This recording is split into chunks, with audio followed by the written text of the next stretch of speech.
नमस्कार, आप देख रहे हैं कैपिटल टीवी का खास शो महाराष्ट्र फाइल्स। आपके साथ मैं हूं परवीन शेख। हम लेकर हाजिर हुए महाराष्ट्र की 5 बड़ी खबरें जिनका आपसे है सरोकार।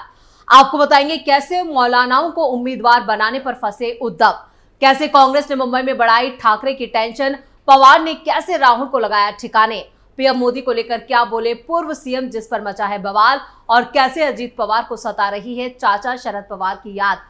इसके अलावा जानेंगे कौन किसे दे रहा है चुनौती और कौन किसकी बढ़ा रहा है टेंशन। साथ ही आपको इन सभी खबरों से कराएंगे रूबरू। लेकिन तमाम बड़ी खबरों में आगे बढ़ने से पहले एक नजर डालते हैं महाराष्ट्र की टॉप हेडलाइंस पर। महाराष्ट्र विधानसभा चुनाव में उद्धव मुस्लिम उम्मीदवारों पर लगा सकते हैं दांव। शिंदे गुट ने कहा शिवसेना यूबीटी का हो चुका है कांग्रेसीकरण।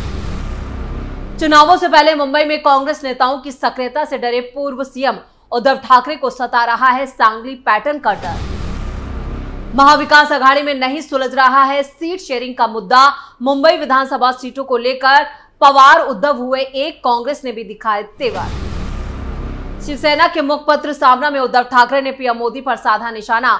बोले रूस यूक्रेन के लिए कबूतर उड़ा रहे हैं, मणिपुर पर मुंह में दही जमे। चुनावों से पहले डिप्टी सीएम कर सकते हैं खेला। अजीत पवार को सता रही है चाचा की याद। एक बार फिर हो सकता है हृदय परिवर्तन, बीजेपी हुई अलर्ट।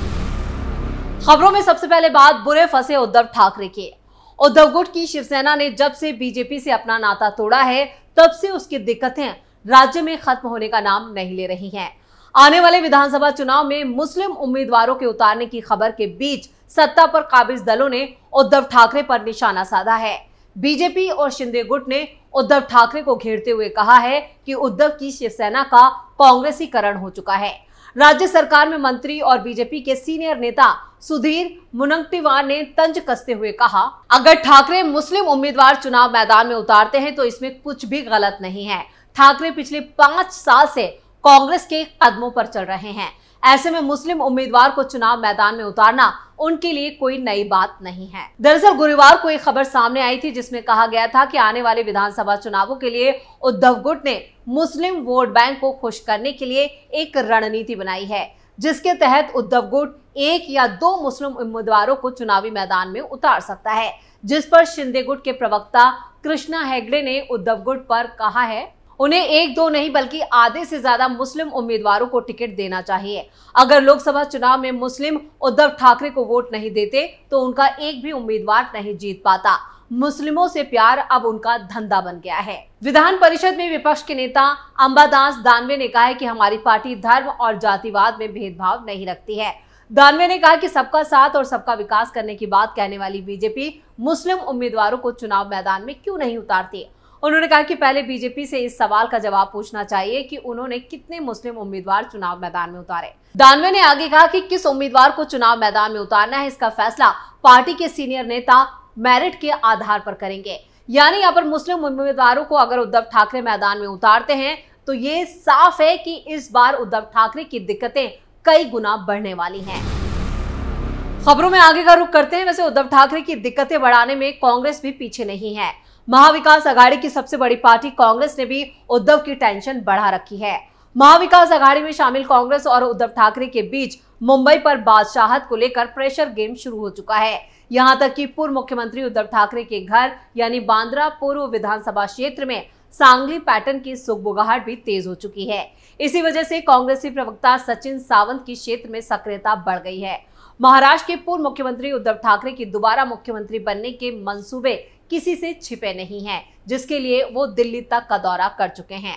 भले ही कांग्रेस और एनसीपी नेता शरद पवार ने ज्यादा विधायक की शर्त लगाकर उनके मंसूबों पर पानी फेरने की कोशिश की है, लेकिन उद्धव हार मानने को तैयार नहीं है। उद्धव खासकर मुंबई की ज्यादातर सीटें अपने पास रखना चाहते हैं, लेकिन उद्धव के गृह क्षेत्र में 2019 में कांग्रेसी विधायक जीशान सिद्दीकी को मिली जीत को आधार बनाकर कांग्रेस के प्रवक्ता सचिन सावंत और बांद्रा पूर्व विधानसभा सीट से तैयारियों में जुटे हैं। सचिन सावंत लगातार बांद्रा ईस्ट में जाकर लोगों से मिल रहे हैं, उनकी दिक्कतों को दूर कर रहे हैं। इसी कड़ी में वो लंबित SRA प्रोजेक्ट और PAP के कारण बेघर हुए झोपड़ा धारकों की समस्या भी उठा रहे हैं। वो अपनी सक्रियता से ऐसे संकेत दे रहे हैं कि वो हर कीमत पर यहीं से चुनाव लड़ेंगे, जबकि ये सीट उद्धव ठाकरे अपने पास रखना चाहते हैं, जिससे कांग्रेस और उद्धव के बीच तल्खी बढ़ चुकी है। कांग्रेस के स्थानीय नेता अर्जुन सिंह भी इस बार बांद्रा ईस्ट विधानसभा सीट से टिकट हासिल करने की जुगत लगा रहे हैं, जिससे उद्धव ठाकरे को बड़ा झटका लग सकता है। खबरों में आगे बढ़ते हैं। महाविकास आघाड़ी में सीट बंटवारे का जो मुद्दा है वो काफी पेचीदा हो गया है और टकराव तेज हो चुका है। मुंबई की 36 विधानसभा सीटों को लेकर झगड़ा बढ़ता ही जा रहा है। मुंबई की 36 सीटों में से उद्धव गुट 20 सीटों की, कांग्रेस 18 सीटों की और शरद पवार 7 सीटों की मांग कर रहे हैं। कांग्रेस मुंबई की 18 सीटों पर ज्यादा जोर दे रही है, जिसमें धारावी, चांदीवली, मुंबा देवी, मलाड पश्चिम, सायन, कोलीवाड़ा, कोलाबा, कांदीवली पूर्व और अंधेरी पश्चिम, वर्सोवा, बांद्रा पश्चिम, घाटकोपर पश्चिम, कुर्ला, भाईकला, जोगेश्वरी पूर्व, मालाबार हिल और माहिम बोरीवली चारकोप शामिल है। इसी बात को लेकर झगड़ा बढ़ता जा रहा है। खबरों की माने तो शरद पवार ने भी 7 सीटें मांगकर बात को बिगाड़ दिया है और शरद पवार उद्धव ठाकरे के समर्थन में भी नजर आ रहे हैं, जिससे सीट शेयरिंग को लेकर हुई बैठक में जमकर बवाल मचा। कांग्रेस के नेता तो नाराज होकर बैठक छोड़कर बाहर निकल गए, यानी सीट शेयरिंग पर विपक्षी गठबंधन में मारधार तेज हो चुकी है और सबसे ज्यादा दिक्कतें मुंबई विधानसभा सीटों को लेकर हो रही है। 36 सीटें हैं, लेकिन जिस तरह से सीटों की मांग ये दल कर रहे हैं तो इनकी संख्या जो है वो 45 पहुंच रही है। यानी यहाँ पर कांग्रेस भी 18 सीटों की मांग पर अड़ गई है और वो भी वही सीटें मांग रही है जो उद्धव ठाकरे जिस पर अपनी दावेदारी पेश कर रहे हैं, जिससे उद्धव ठाकरे और कांग्रेस के बीच खींचतान ज्यादा देखने को मिल रही है। और ऐसे में शरद पवार का उद्धव गुट के साथ जाना ये दर्शाता है कि कांग्रेस को ठिकाने लगाने की पूरी कोशिश की जा रही है। खबरों में आगे बढ़ते हैं। एक तरफ तो उद्धव सीट शेयरिंग को लेकर कांग्रेस के निशाने पर आ गए हैं, तो वहीं मुखपत्र सामना में वो पीएम मोदी पर निशाना साध रहे हैं। सामना के 14 सितंबर के संपादकीय में लिखा गया है कि मोदी सरकार रूस यूक्रेन जंग रोकने के लिए कबूतर उड़ा रही है, जबकि नॉर्थ ईस्ट के मणिपुर में हिंसा की आग फिर से भड़क उठी है। वहां हिंसा पर मोदी सरकार के मुंह में दही जमी है। सामना के मुताबिक छात्रों के आक्रोश को देखकर मणिपुर के राज्यपाल लक्ष्मण प्रसाद आचार्य मणिपुर छोड़कर सीधे असम की राजधानी गुवाहाटी पहुंच गए हैं। पिछले 1.5 साल से म्यांमार बॉर्डर पर भी राज्य जातीय हिंसा से जूझ रहा है। इस आग में अब तक 200 से ज्यादा लोगों की जान जा चुकी है। केंद्र सरकार ने मणिपुर की जनता को बीजेपी के सीएम बीरेन सिंह और मणिपुर से भागकर असम पहुंचे राज्यपाल लक्ष्मण प्रसाद आचार्य के हवाले कर दिया है। शिवसेना के मुखपत्र में आगे कहा गया है, पीएम मोदी और केंद्रीय गृह मंत्री अमित शाह जिम्मेदारी और जवाबदेही से बच नहीं सकते हैं। बार बार हिंसा की आग में जलने वाला मणिपुर केंद्र की मोदी सरकार की लापरवाही का पाप है। शिवसेना के मुखपत्र के मुताबिक ये भी कहा जा रहा है कि रूस यूक्रेन जंग रोकने के लिए मोदी सरकार ने रूस को 4 पॉइंट फार्मूला दिया है, लेकिन मणिपुर का क्या आपके पास मणिपुर में शांति का कोई फार्मूला नहीं है? अगर वो नहीं है तो आग लगा दें अपने 4 पॉइंट फार्मूले को। पहले मणिपुर की आग को बुझाओ, फिर अपने उस फार्मूले के फायर ब्रिगेड को रूस यूक्रेन ले जाओ। अब सामना में लिखे इस लेख से राज्य का सियासी पारा गर्मा गया है।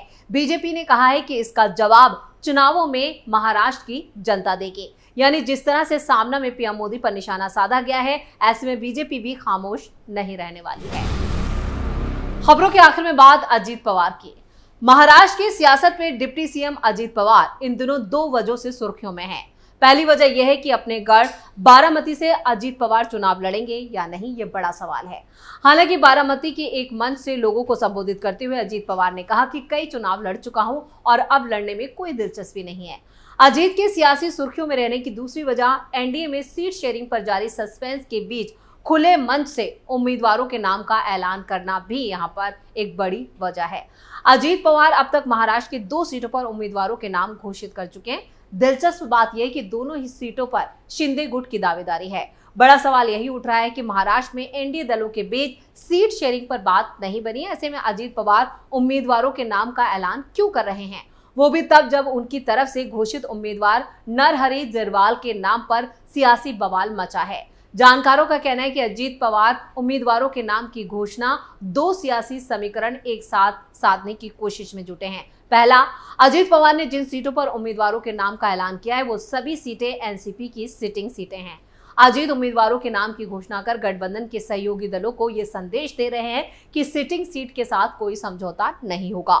2023 में एनसीपी की बगावत के वक्त 42 विधायक अजीत पवार के साथ सरकार में शामिल हुए थे। उम्मीदवारों के नाम की घोषणा करने की दूसरी वजह अजीत का सियासी संदेश देने की ये भी कोशिश है। दरअसल एनसीपी को लेकर महाराष्ट्र के गलियारों में कई तरह की अटकलें एक साथ चल रही हैं, जिनमें गठबंधन के भीतर उनकी स्थिति से लेकर सीट शेयरिंग में भूमिका तक शामिल है। वहीं चाचा शरद पवार को लेकर भी उनके जो बयान आ रहे हैं वो टेंशन बढ़ा रहे हैं। तो क्या एक बार फिर अजीत पवार खेल कर सकते हैं? वैसे इसको लेकर बीजेपी भी अलर्ट नजर आ रही है और अजीत पवार को लेकर भी बीजेपी ने अपना प्लान तैयार कर रखा है। लगातार अजीत पवार पर बीजेपी नजर बनाए हुए है। ऐसे में क्या आने वाले चुनावों से पहले अजीत पवार खेला कर सकते हैं, इस पर भी सस्पेंस बना हुआ है, क्योंकि अजीत पवार ने अब तक अपने पत्ते नहीं खोले हैं, लेकिन उनकी बयानबाजी यहां पर गठबंधन का सिरदर्द जरूर बन गई है। महाराष्ट्र फाइल्स में फिलहाल के लिए इतना ही। आपको हमारी इस वीडियो की खबरें कैसी लगी, कमेंट करके अपनी राय जरूर दें। वीडियो को लाइक करें, शेयर करें और कैपिटल टीवी को सब्सक्राइब जरूर करें। नमस्कार।